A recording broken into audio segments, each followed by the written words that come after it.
Like so many people that day, I will never forget where I was 20 years ago at this exact moment.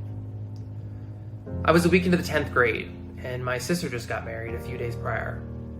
My oldest brother was on leave from the U.S. Marine Corps for the wedding, and I decided to take the day off of school to bring him back to the airport with my now sister-in-law. He was flying back to Okinawa out of JFK Airport, where he was stationed at the time.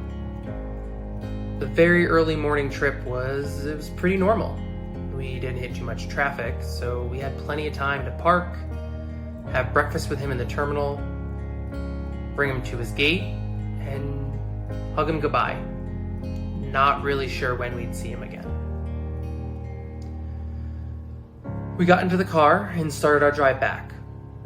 We drove over the Whitestone Bridge, looking to our left like most, to marvel at the skyline of Manhattan.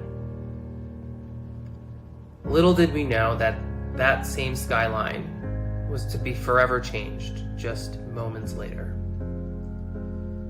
All of a sudden, the radio station cut out, and we heard the news firsthand, just like everyone else.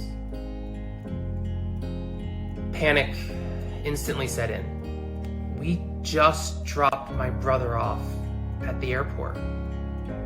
We tried to call him, but our cell service was cut off that day, just like everyone else in the area. Sirens were wailing around us in every direction, but we couldn't stop. We had to get out of the city and get to a safer place. So we just kept driving north. We needed to find the closest payphone. And almost an hour later, we arrived at the Travel Plaza off the Northway. We ran in, and the panic we were feeling was immediately shared by hundreds of other travelers in the building. Lines for the phones were 10 people deep. Like most that day, we found comfort in the support of complete strangers.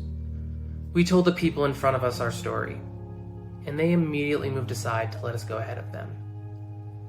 As did the next group. And the next. Until we reached the payphones where we attempted to contact my brother and the rest of my family. It's now clear stories just like this were the norm throughout the country, as loved ones were in complete panic.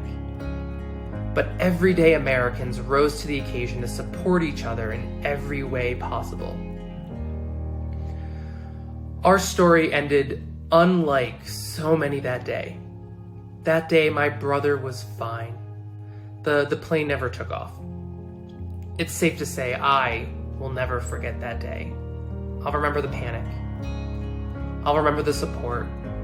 And I'll remember those whose loved ones weren't so lucky. And I'll remember how the effects of that day still exist for so many family members, loved ones, first responders, and members of our armed services like my brother.